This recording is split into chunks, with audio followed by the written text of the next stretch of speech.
దీన్ని రాజకీయం చేస్తున్నారు, వరద పేరుతో రాజకీయాలు చేస్తున్నారు అనేది అధికార పార్టీ మాట్లాడుతున్నమాట. నిజంగా ఏం జరుగుతుంది అసలు ఖమ్మంలో? అంటే నిజంగా అక్కడ ఉన్న పరిస్థితిని మనం ఇప్పుడే అంచనా వేసుకుంటే మాట్లాడుకుంటే అక్కడ ప్రభుత్వం ఎటువంటి ముందస్తు చర్యలు తీసుకోలేదనేది అక్కడ స్పష్టంగా కనబడుతుంది. అది మనం మాట్లాడుకోవడం కాదు, అక్కడ లోకల్గా ఉన్న స్థానికులుగా ఉన్న ప్రజలు మాట్లాడుకున్న పరిస్థితి. ఈ మాట్లాడుతున్న దాంట్లో కూడా ప్రభుత్వం ఎటువంటి సహాయక చర్యలు కానీ, ముందస్తు జాగ్రత్తలు కానీ, ఎటువంటి చర్యలు కానీ తీసుకోలేదు. అదేవిధంగా ఎటువంటి సహాయక కార్యక్రమాలు కూడా చేపట్టలేదని చెప్పేసి అక్కడ ప్రజలు మాట్లాడుతున్న పరిస్థితి ఉంది. దీంట్లో సహజంగానే ప్రతిపక్షం దగ్గర నుంచి అక్కడికి వెళ్ళిన తర్వాత అక్కడ ప్రజలు ఎదుర్కొంటున్న సమస్యల్ని మాట్లాడుతున్న సందర్భం తప్పనిసరిగా ప్రతి పార్టీకి కూడా ఉంటుంది. ఆ దాంట్లో భాగంగానే మా పార్టీ కూడా అక్కడికి వెళ్ళింది. అక్కడ ప్రజల బాగోగులు చూడడానికి అది బాధ్యతగా వెళ్ళిన తర్వాత అక్కడ హరీష్ రావు గారు, సబితా ఇంద్రారెడ్డి గారు, అదేవిధంగా మిగతా నాయకులంతా వెళ్ళిన తర్వాత అన్ని విషయాలు కనుక్కుంటుంటే ఒక్కొక్కటి అక్కడ ప్రభుత్వం విఫలమైన తీరుని అక్కడ ప్రజలు చెప్తా ఉన్నారు. మొత్తం పరిస్థితిని అంతా కూడా వివరిస్తూ ఉన్నారు. ఎక్కడికెక్కడ వాళ్ళు పడుతున్న బాధలు, యాతన మనకు కనబడతా ఉంది. ఎందుకు ప్రభుత్వం ముందస్తు జాగ్రత్తలు తీసుకోలేదనేది ప్రతిపక్షంగా మేము మాట్లాడతాము, ప్రజలు మాట్లాడుతున్నారు. ఆ మాట్లాడుతున్న దాన్ని ముందుగా చెప్పడానికి మేము సిద్ధంగా ఉంటే ప్రభుత్వం ఎందుకు ఉలికి పడుతుందని చెప్పేసి ఈ సందర్భంగా మేము అడుగుతున్నాం ప్రభుత్వానికి. ఏంటది అంటే వరద పేరుతో లేదా బురద రాజకీయాలు చేస్తున్నారనే మాట ఏంది? అంటే ఇదేమన్నా అంటే హరీష్ రావు గారు కానీ లేకపోతే సబితా ఇంద్రారెడ్డి గారు కానీ వరదలు రమ్మని చెప్పారా? వరద రమ్మని చెప్పేసి రాజకీయం చేశారా? అది వచ్చిన తర్వాత దాన్ని పట్టుకొని రాజకీయం చేసినరా? వరద వచ్చింది, వచ్చిన వరదలో ప్రజలు చిక్కుకొని ఉంటే ఆ సమస్యని ముఖ్యమంత్రి గారు ప్రభుత్వ యంత్రాంగాన్ని అప్రమత్తం చేసి దాన్ని ధీటుగా ఎదుర్కోవాల్సిన బాధ్యతయుతమైన ప్లేస్ లో ముఖ్యమంత్రి గారు ఉన్నారు. ముఖ్యమంత్రి ఎప్పటికప్పుడు అధికారులతో రివ్యూ మీటింగ్ పెడుతూనే ఉన్నారు, ఎక్కడికక్కడికి వాళ్ళని అలర్ట్ చేస్తూనే ఉన్నారు, సహాయ కార్యక్రమాలు కూడా కొనసాగుతున్నాయని చెప్తున్నారు కదా. మేడం, నేను అంటుంది ఇక్కడ మనం కూర్చొని మాట్లాడుకోవడం కాదు కదా, అక్కడ ప్రజలు మాట్లాడుతున్నారు కదా. హరీష్ రావు గారు పోయి మాట్లాడారా? లేకపోతే సబితా ఇంద్రారెడ్డి గారు మాట్లాడారా?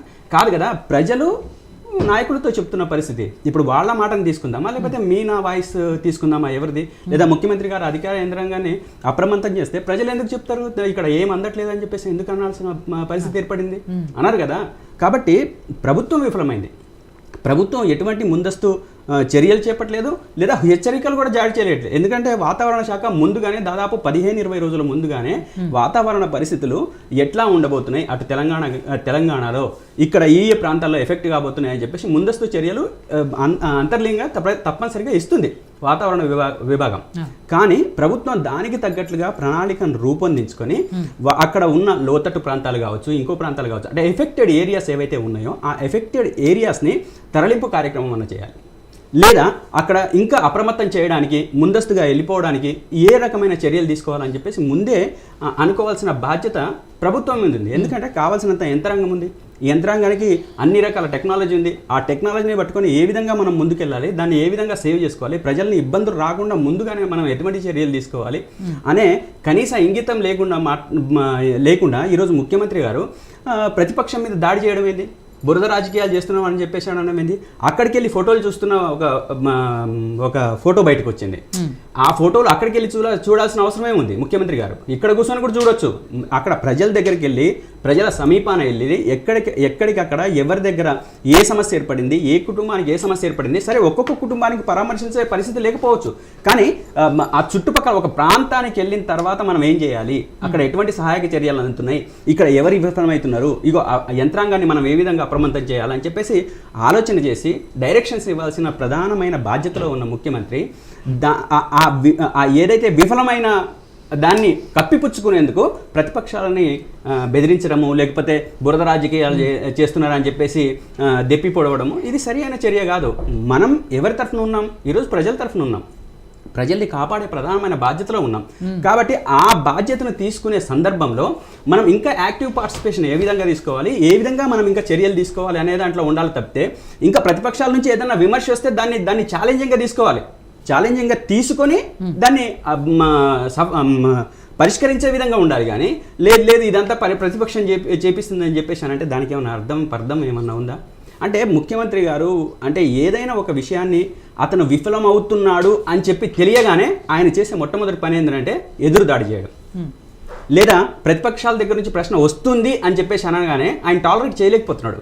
టాలరేట్ చేయలేక ఒక రకమైన ఫ్రస్ట్రేషన్లో ఉండి ఇక ఇష్టం వచ్చినట్లు నోటికి వచ్చినట్లు మరి ఆయన సహజంగానే ఆ నోటి దూలు అట్లా ఉందా లేకపోతే ఆ విధంగా కొనసాగుతుందో నాకు అర్థం కావట్లేదు. కానీ ఎప్పుడైతే అది అతను ఒక బాధ్యతాయుతమైన స్థానంలో ఉండి ఇష్టం వచ్చినట్లు మాట్లాడుతున్న స్థితి కనబడతా ఉంది. ఆయన నిన్నటిదాకా ఒక ప్రతిపక్ష నాయకుడు, ఈరోజు అధికార పక్షంలో ఉన్నాడు, ప్రధాన నాయకుడుగా ఉన్నాడు, ప్రభుత్వాన్ని నడిపే ఒక ముఖ్యమంత్రి హోదాలో ఉన్న వ్యక్తి ఎంత హుందాతనంగా, ఎంత జాగ్రత్తగా, ఎంత నెమ్మదిగా, ఎంత విషయాల్ని విశ్లేషణ చేస్తూ సమస్యల్ని పరిష్కరించే వైపుగా ఆలోచించకుండా ఇష్టం వచ్చిన రీతిన మాట్లాడడం అనేది అత్యంత శోచనీయం, బాధాకరం. ఈ తెలంగాణ గౌతమ్ గారు, ఎంతైనా కూడా మీరు కూడా ప్రతిపక్షంగా బాధ్యతాయుతమైన పాత్ర పోషిస్తామని చెప్పిన మీరు కూడా ఇప్పటి వరకు కేసీఆర్ గారు కనీసం ఒక్క స్టేట్మెంట్ కూడా ఇవ్వలేదు. ఇంత చెప్తున్నారు ప్రభుత్వం అవి చేయలేదు ఇవి చేయలేదని. ప్రతిపక్ష నాయకుడిగా ఆయనకు బాధ్యత లేదా? మాజీ ముఖ్యమంత్రిగా ఆయనకు లేదా? ఎవరన్నారని లేదని నాయకుల్ని పంపిస్తే తనే కదా. ఇప్పుడు ప్రతిపక్ష నాయకులు అంటే హరీష్ రావు గారు మా పార్టీ కదా, అంటే నాయకత్వం చెప్తే బయటకు వచ్చిన వాళ్ళు కదా. సబితా ఇంద్రారెడ్డి గారు మా పార్టీ కదా, అంటే మా నాయకుడు చెప్తే బయటకు వచ్చిన వాళ్ళు కదా. అక్కడ ఇప్పుడు జగదీష్ రెడ్డి గారు ఉన్నారు, గాదారి కిషోర్ ఉన్నారు, వీళ్ళందరూ ఫీల్డ్లో ఉండి చూస్తున్న వాళ్ళే కదా. అంటే మా నాయకుడు వచ్చి మాట్లాడితేనా కాదు, మనుషుల్ని పంపించి అక్కడ ఏం జరుగుతుందో చూసుకోండి, చేసుకోండి, ఇంకా సహాయ చర్యలు ఉంటే మీరు కూడా ఇన్వాల్వ్ కావండి అని చెప్పేసి డైరెక్షన్ ఉంటేనే కదా వాళ్ళు బయటకు. రేవంత్ గారు ఏమంటున్నారు, 9.5 ఏళ్ల అధికారంలో ఉండి ప్రజల నుంచి అన్ని లక్షలు దోచుకున్నారు, కనీసం ఇప్పుడు సాయం కింద ఎందుకు ఒక విరాళాలు కూడా ప్రకటించట్లేదు. ఎవరండి దోచుకున్నది? ఈ పచ్చి అబద్ధాలు నేర్చుకున్నాడండి రేవంత్ రెడ్డి గారు. పచ్చి అబద్ధాలు అంటే పచ్చి అబద్ధాలు. దోచుకున్నది, బ్లాక్ మెయిలింగ్ రాజకీయాలు చేసేది పక్కా రేవంత్ రెడ్డి గారు. మీరు హిస్టరీ చూడండి, ఎవరు బ్లాక్ మెయిలింగ్ చేస్తారు? రియల్ ఎస్టేట్లో బెదిరించింది ఎవరు? రియల్టర్లను బెదిరించింది ఎవరు? దోచుకున్నది ఎవరు? దాచుకున్నది ఎవరు? అవన్నీ పక్కన పడేసి ఈ ఎదుటి వాళ్ళ మీద దాడి చేయడం కోసం 1,00,000 కోట్లు దాచుకున్నారు. మస్తు మాట్లాడతారండి. కాళేశ్వరంలో 1,00,000 కోట్లు అన్నారు, అది ఖర్చు అయిందే 80,000 కోట్లు. తీరా దాన్ని అంతా అధికార గణం మొత్తం అంతా లెక్కలతో సహా చూపిస్తే నోరు వెళ్ళబెట్టిన పరిస్థితి. అంటే చాలా ఉన్నాయండి. నోటికి అదుపు లేకుండా మాట్లాడే పరిస్థితి ఈరోజు ఉందండి ముఖ్యమంత్రి గారిది.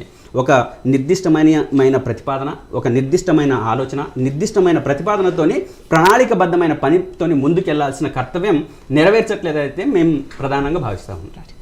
రాజశేఖర రెడ్డి గారు, సరే, ముఖ్యమంత్రి గారు ఎప్పటికప్పుడు రివ్యూ మీటింగ్స్ పెడుతున్నారు, దానికి సంబంధించిన అధికారులని అలర్ట్ చేస్తూ ఉన్నారు, మంత్రులు కూడా ఎప్పటికప్పుడు జిల్లాలో పర్యటిస్తున్నారు, ఇటు మహబూబాబాద్ కానివ్వండి, అటు ఖమ్మం జిల్లాలో కానీ. వర్షాలు పడ్డాయి,